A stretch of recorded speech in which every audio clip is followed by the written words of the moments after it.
arritmias en paciente crítico y su manejo. El doctor Pablo Mendoza es jefe de servicio de postoperado cardiovascular en el Hospital 2 de Mayo, es fundador y encargado de la unidad de electrofisiología de este hospital y es cardiólogo, electrofisiólogo. Tenemos el gusto de tenerlo hoy día con nosotros. Gracias, Pablo. Muchas gracias por la invitación. Felicidades por el aniversario. Agradezco mucho esta primera participación, espero que no sea la última. Vamos a ver cómo sale la charla de ese importante. Bueno, el tema que me ha tocado a mí, yo soy electrofisiólogo, no soy cardiólogo pediatra, soy electrofisiólogo, pero soy de los poquitos que en el Perú nos dedicamos a hacer también manejo de arritmias en niños. Somos ahorita 3 en el Perú.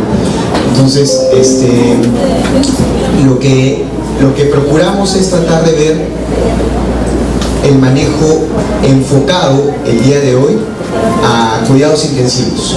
No vamos a hablar mucho del paciente que llega caminando por emergencia, sino el paciente que está en cuidados intensivos, en la cama de hospitalizado, en distintos contextos, porque muchas veces puede ser un paciente que no entró por una arritmia cardíaca, sino que entró por un problema séptico, que entró por una quemadura, que entró por un problema extracardíaco y que durante su hospitalización hace una arritmia cardíaca. ¿Cómo la enfrentamos? ¿Cómo la abordamos? Existen ya desde hace unos años consensos internacionales para tratar de abordar el manejo de estos pacientes. Acordémonos que muchos de estos pacientes también van a tener una cardiopatía congénita. Las arritmias pueden presentarse en pacientes que tienen el corazón estructuralmente normal, pero también pueden presentarse en pacientes que tienen cardiopatías congénitas. Acá se pone un poquito más compleja la cosa, pero igual se puede manejar de manera ya consensuada y protocolizada. Bueno, entonces vamos a hablar sobre distintos contextos, como lo estaba manejando hace un momentito. Vamos a ver si ya nos ponen la charla.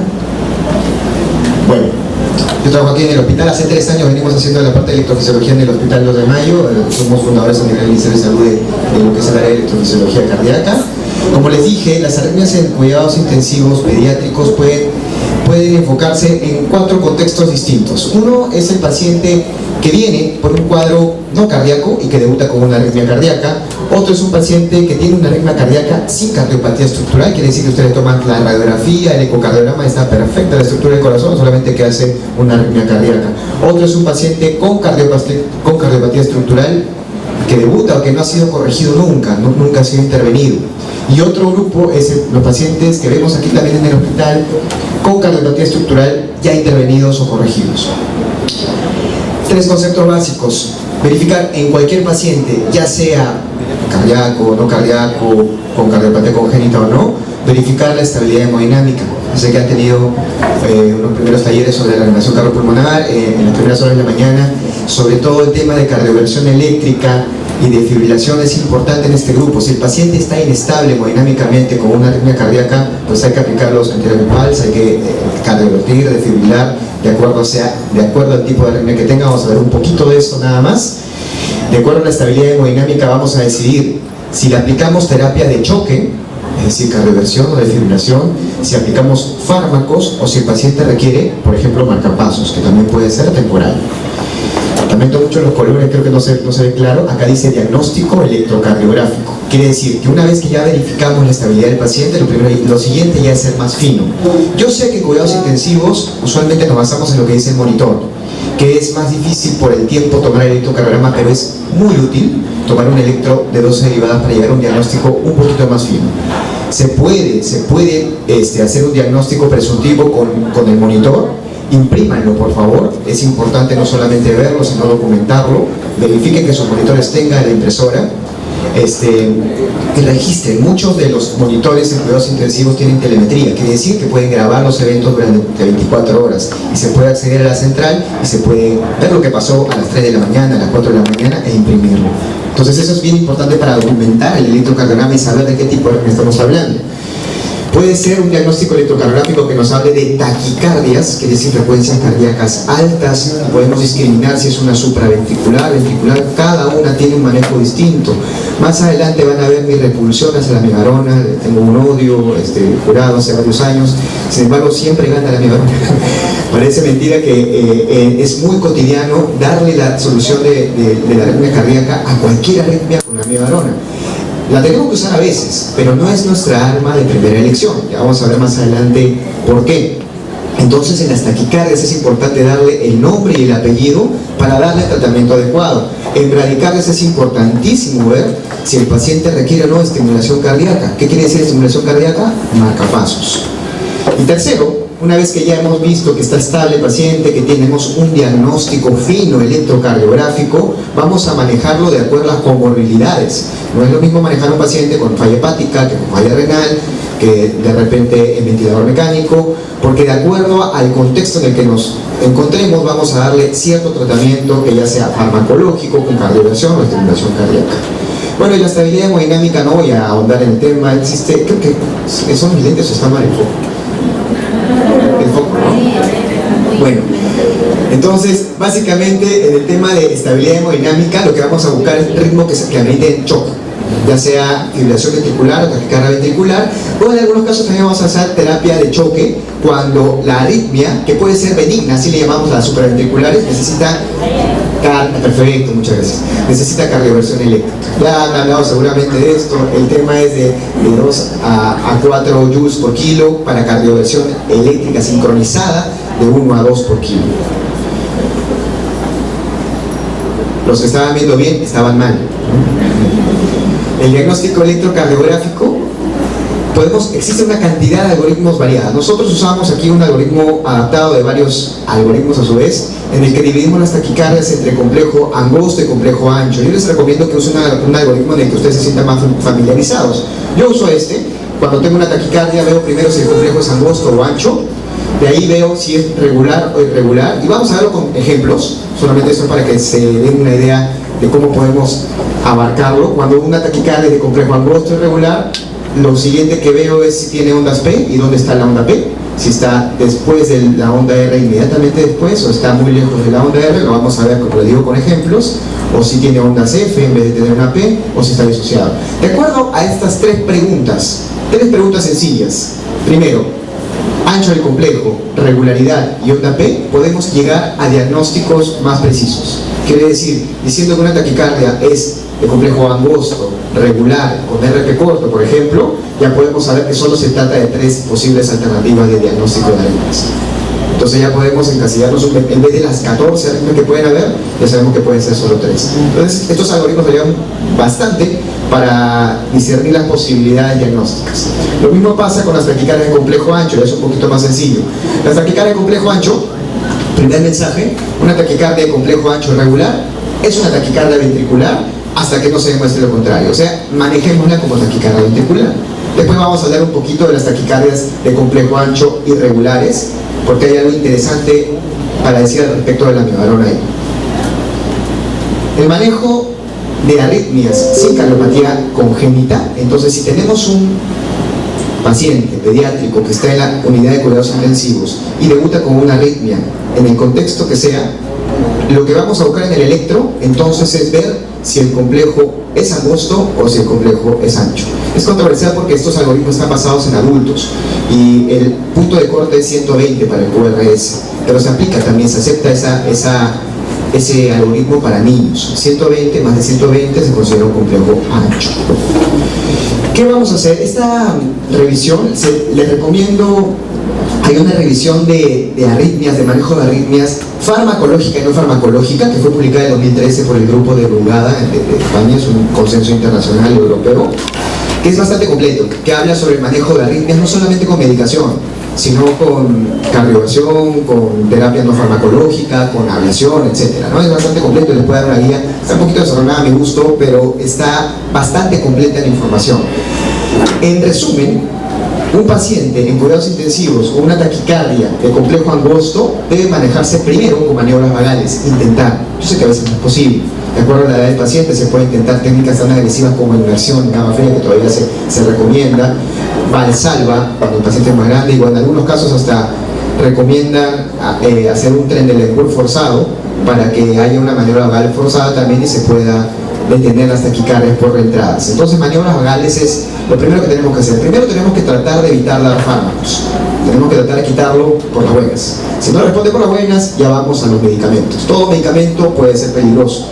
todo medicamento tiene efectos colaterales, tenemos que ser conscientes de eso. Para una taquicardia de complejo angosto, nuestro tratamiento de elección va a ser la adenosina. Vamos a poner las dos más adelante, pero la adenosina es un medicamento que no debe faltar en una unidad de cuidados intensivos en un hospital o en una emergencia en un hospital. La adenosina viene en presentación endovenosa nada más, su tiempo de vida es bastante corto, 6 segundos, detiene la taquicardia, se va del organismo, es bastante seguro utilizarlo. Tiene efectos también colaterales, puede provocar fibrilación auricular, puede provocar pausas, disfunción sinusal también, pero en un paciente que ya tiene alteración del sistema de conducción. Normalmente la adenosina es bastante seguro utilizar, es una indicación 1A, o sea que es recomendado ampliamente. Si no tenemos adenosina, no responde a adenosina, bien podemos usar calcio antagonistas no dihidropirínicos como el verapamilo, que también viene. Voy a poner una diapositiva en la que van a ver los medicamentos que se recomiendan en las guías y los que tenemos en el Perú, para que más o menos puedan adaptar la información a lo que hacen normalmente. El verapamilo, tengan mucho cuidado con pacientes menores de 1 año, está contraindicado el uso de verapamilo endovenoso porque puede provocar colapso, incluso muerte súbita. Entonces, verapamilo en mayores de 1 año y que no tengan disfunción del ventrículo izquierdo. Esta es una adaptación de lo que nos dice el consenso del 2013. La cardioversión eléctrica, tenemos que tener cuidado cuando hacemos una cardioversión eléctrica, no porque la cardioversión vaya a hacernos bradicardia, sino porque una vez que le quitamos la arritmia a un paciente vamos a descubrir cómo es su ritmo real. Y muchas veces los pacientes que hacen arritmia tienen también disfunción sinusal, o sea, si le quitan la arritmia se queda en bradicardia. Entonces tenemos que estar atentos, cuando hacemos cardioversión eléctrica tenemos que saber que el ritmo en el que puede salir el paciente puede ser una bradicardia severa. Tenemos que estar preparados para estimularlo. Y finalmente la sobreestimulación transesofágica, que vamos a hablar al final de la charla un poquito de lo que deberíamos y podríamos hacer también aquí en el hospital. Antiarrítmicos. Hay otro consenso del 2014, que fue publicado en 2016, pero la verdad que el consenso empezó a funcionar desde el 2014, la publicación es del 2016, y que habla sobre los antiarrítmicos. Este es un consenso solamente de fármacos. Y este es un consenso bastante simpático porque nos habla de las indicaciones actuales, del perfil electrofisiológico de los fármacos. Y aquí solamente les quiero señalar, estos son en pacientes críticos, en pacientes de lo que estamos hablando ahorita, ¿no? Los fármacos que podemos usar en pacientes críticos. Que observen algo interesante, tenemos la lidocaína, bueno, nos menciona la procainamida y la quinidina que no tenemos en el Perú. Tenemos lidocaína, tenemos propafenona, tenemos propranolol, metoprolol y atenolol. Lamentablemente no tenemos ningún betabloqueador endovenoso en el Perú todavía. Solamente tenemos la betalol, que sirve para otra cosa, para la presión, pero no tenemos betabloqueadores para el ritmo cardíaco, que son buenísimos. Pero tenemos estos fármacos, hay una continuación ahorita.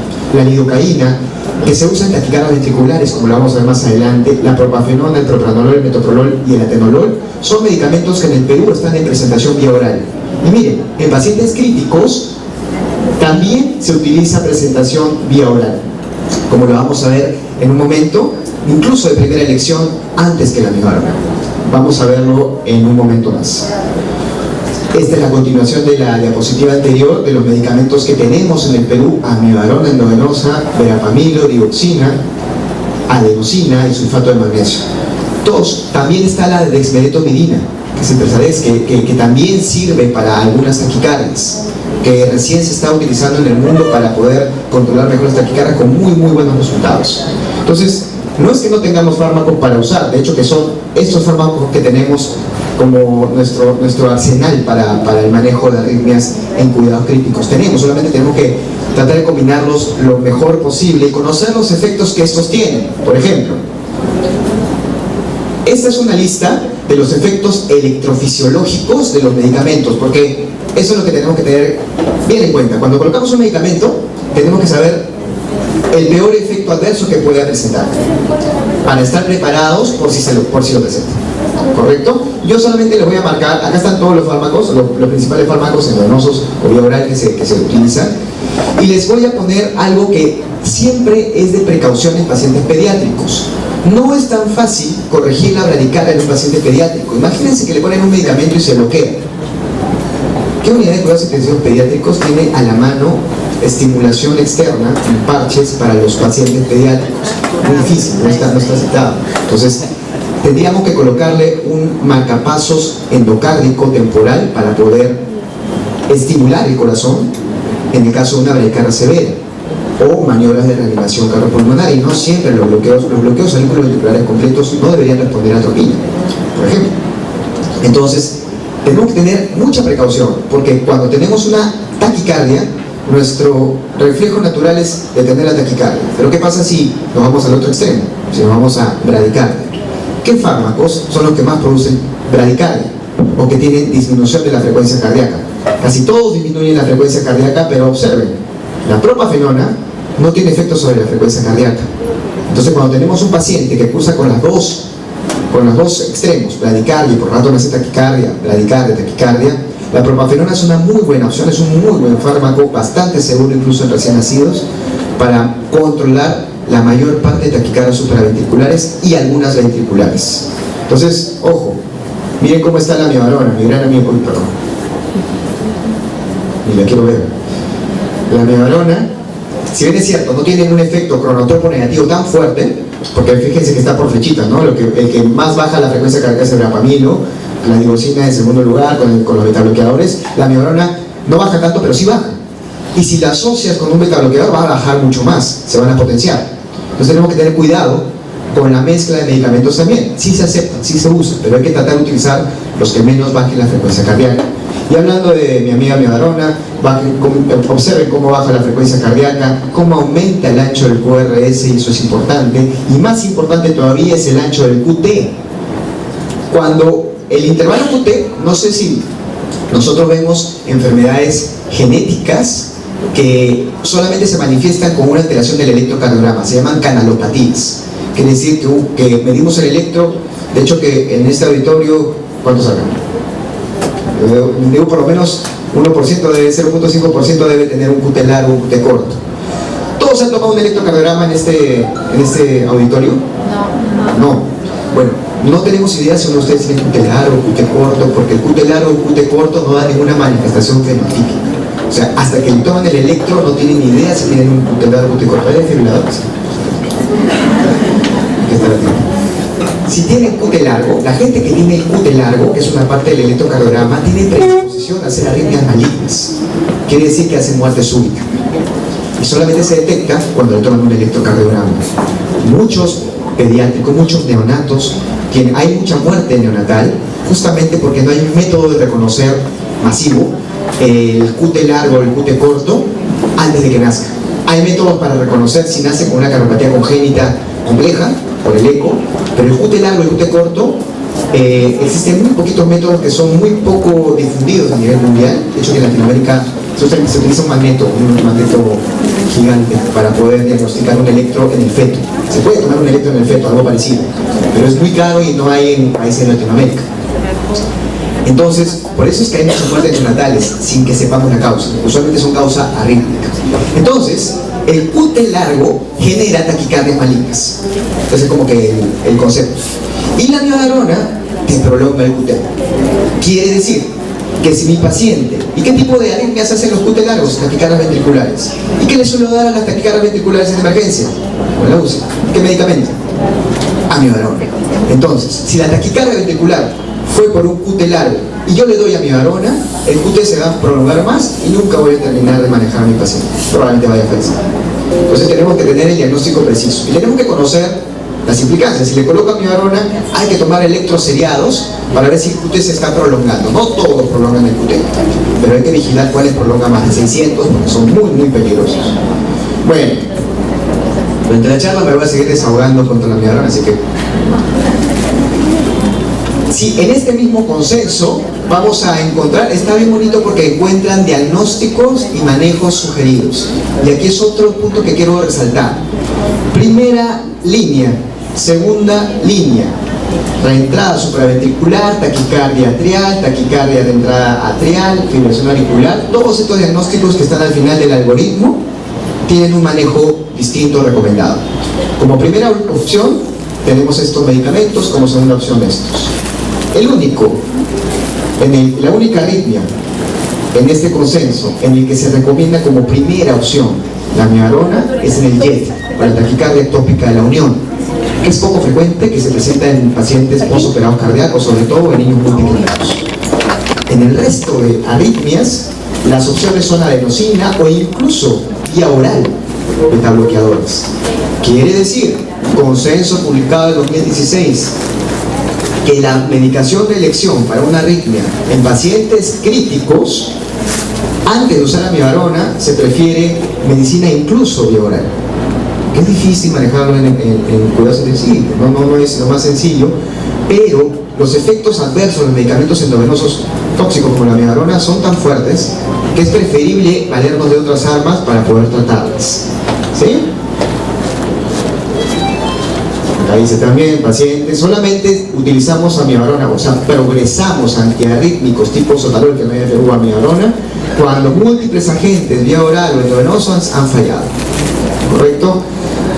Y para que no se me abran un poquito, unos electrocardiogramas para poner la cuota de felicidad aquí. Es una paciente, pero se me escapó el nombre, es una paciente que de aquí, en el hospital, discúlpenme, pensé que había borrado el nombre, pero bueno, es una taquicardia, ¿estamos de acuerdo? Una taquicardia de complejo, vamos a guiarnos en nuestro algoritmo. Es una taquicardia de complejo angosto, vamos a ver si es angosto, vamos a acercarnos un poquito más. Una taquicardia que tiene 2 cuadraditos de ancho, o sea, 80 milisegundos, se considera una taquicardia de complejo angosto, entonces ya pasamos a el otro algoritmo lo eliminamos y creemos que ver las dos opciones, ¿es regular o irregular? ¿Qué les parece? Regular, correcto. Entonces los intervalos RR son regulares. Bien, entonces ya nos olvidamos de este algoritmo y nos vamos a este. En regular tengo 3 opciones: RP corto, RP largo, ondas F de Flutter. Me faltó ahí una disociada, pero bueno. Tenemos, para decir que es RP corto o RP largo, tendríamos que ver la onda P. Yo les sugiero en este paso del algoritmo que busquen las ondas F. Busquen las ondas F. ¿Y cómo las buscan? Las ondas F se ven como serruchos, como ausencia de línea isoeléctrica entre R y R. Y acá ven una línea isoeléctrica, ¿correcto? Ven una línea plana, una línea horizontal. Si hay línea horizontal, no es flutter. Flutter, como quieran decir.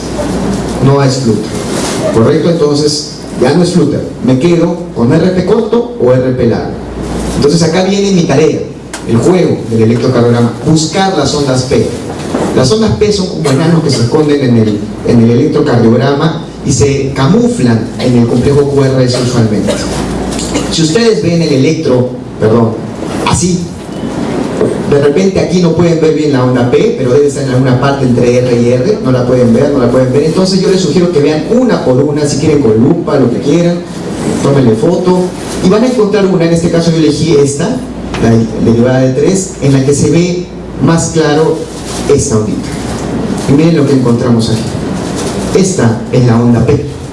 La onda P usualmente se esconde después del QRS. Lo que tenemos que ver en este algoritmo es, una vez que lo encontramos en cualquier derivada, usualmente se ve mejor en B1, en V1 o en la derivada B2. Por si acaso, búsquenlas ahí. Si no las encuentran, hay algo que se llama derivadas de Lewis. Las derivadas de Lewis, pueden buscarlo, son derivadas alternativas en las que colocan los electrodos que colocan en los brazos, normalmente los colocan en el segundo espacio intercostal derecho, y el electrodo que iba en el brazo izquierdo lo colocan en el cuarto espacio intercostal derecho, y colocan los electrodos de las patitas, de los pies, y ya, no le colocan más, y les va a dibujar una onda P exagerada. O sea, van a ver la onda P de mucha amplitud. Entonces esa derivada sirve bastante bien para poder encontrar las ondas P escondidas. ¿Okay? Acá la encontramos, es una onda P, y si están de acuerdo con que esta es la onda P, tenemos que ver la distancia que hay entre R y R y la relación que tienen con esta P. Entonces hay 2 clasificaciones: RP corto y RP largo. ¿Cuándo le llamo RP corto? Trazo una línea imaginaria al centro de las ondas RR, y si la onda P aparece antes del centro, antes de la mitad, hablamos de RP corto, y si aparece después de la mitad, hablamos de RP largo. Así es eso, ¿sí? Entonces, trazamos una línea imaginaria a la mitad del intervalo RR, y si la onda P cae antes de ese intervalo, esa línea imaginaria, es un RP corto. Y en el RP corto tenemos aquí 3 opciones: taquicardia de reentrada intranodal, taquicardia de entrada auriculoventricular, una taquicardia atrial con un bloqueo de primer grado. Son solo 3 opciones y la mayoría son estas dos: reentrada intranodal y reentrada auriculoventricular, más conocidas en el medio artístico como TPS. Entonces son las famosas taquicardias paroxísticas supraventriculares, que en verdad pueden confundirse con una taquicardia auricular. Menos del 10% son taquicardias auriculares con bloqueo. Casi todas son taquicardias que le llaman por reentrada. O sea, a esta se le llaman taquicardias supraventriculares, por eso he empezado con esta es la más común. ¿Sí? Esta pacientita es una paciente que estaba aquí en el hospital, nosotros lo hemos conocido con Roberto también, que estuvo hospitalizada en varias oportunidades, y tuvimos que entrar a la sala para hacerle una ablación cardíaca. Estas taquicardias, que es el siguiente mensaje, se curan. No es el tema de ahora, pero se curan. Una vez que la sacan de estas taquicardias, hay que plantearle la opción de ablación cardíaca. Esta paciente es muy interesante porque entramos con un acceso a través del septum, que no es común hacerlo, ¿no? Entonces normalmente entramos por la aorta, pero en ella tuvimos que entrar a través del septum interauricular. Se fue bastante bien, la paciente no ha vuelto a hacer taquicardia hace ya 4 meses que se interviene. Muy bien, entonces esta es la primera opción, taquicardia RP corto. El manejo de las taquicardias paroxísticas supraventriculares que engloban estas taquicardias es adenosina endovenosa. Le pongo el letrero grande, las de primera elección, y chiquito, las de segunda elección, según este consenso. Opciones: adenosina endovenoso. En cuanto a arrítmicos, ojo que esta paciente llega y lo primero que tiene que hacer es maniobras vagales, pero en cuanto a fármacos, adenosina endovenosa es de elección, y en segunda, y en el mismo nivel, si que no te responde, antes de ponerle amibarona, mejor intenta propranolol vía oral. Por algún motivo que los electrofisiólogos que vemos más adultos no entendemos, la dioxina cae muy bien en niños, muy bien en niños, es de elección en todo el mundo. En adultos casi no lo usamos, pero en niños va muy bien. Entonces usamos adenosina endovenoso, propranolol, dioxina, verapamil o vía oral. Ojo con el verapamil en pacientes menores de ¿cuánto? Menores de 1 año y que tengan disfunción del ventrículo izquierdo. Y como segunda opción, esa, la innombrable. Otra, taquicardia. ¿Esta taquicardia qué les parece? ¿De complejo angosto o de complejo ancho? Vamos a acercarnos un poquito. Le salió un poquito porque se ve cuadradito. Si el complejo empieza aquí y termina aquí, es de complejo angosto. ¿Va? 30 milisegundos. ¿Les parece regular o irregular? ¿Irregular les parece? La verdad es bien regular. Bueno, hay que acercarse un poquito más. Yo les prometo que es regular. Con un caliper hay que medirlo bien. Esta es una taquicardia regular. Entonces vamos acá. Taquicardia complejo angosto regular. Y lo siguiente es ver si tiene ondas F de Flutter. ¿Tiene ondas F de Flutter? ¿Hay línea isoeléctrica? Sí, hay línea isoeléctrica. Entonces, no es Flutter. ¿Va? Así podemos empezar. Le buscamos la onda F de Flutter. Si no es Flutter, ya descartamos esa opción. Lo que nos queda es ver si es RP corto o RP largo. ¿Ven la P? Entre R y R, ¿ven alguna onda que parezca una P? ¿Ven alguna que les parezca una P de casualidad? ¿Ven por aquí una onda que les parezca P? ¿Ven una onda que parece P? ¿Sí la ven? Ya miren, esta es la onda P. Esta es la onda P. ¿Va? Es una onda P. Entonces, para definir si es un RP corto o un RP largo, ¿qué tenía que hacer? Aquí está la media. ¿Y la onda P aparece dónde? ¿Antes o después de la mitad? La mitad está acá. Si es antes, es acá. La onda P es esta. Después. Entonces es una taquicardia con RP largo, de manera distinta que el paciente anterior.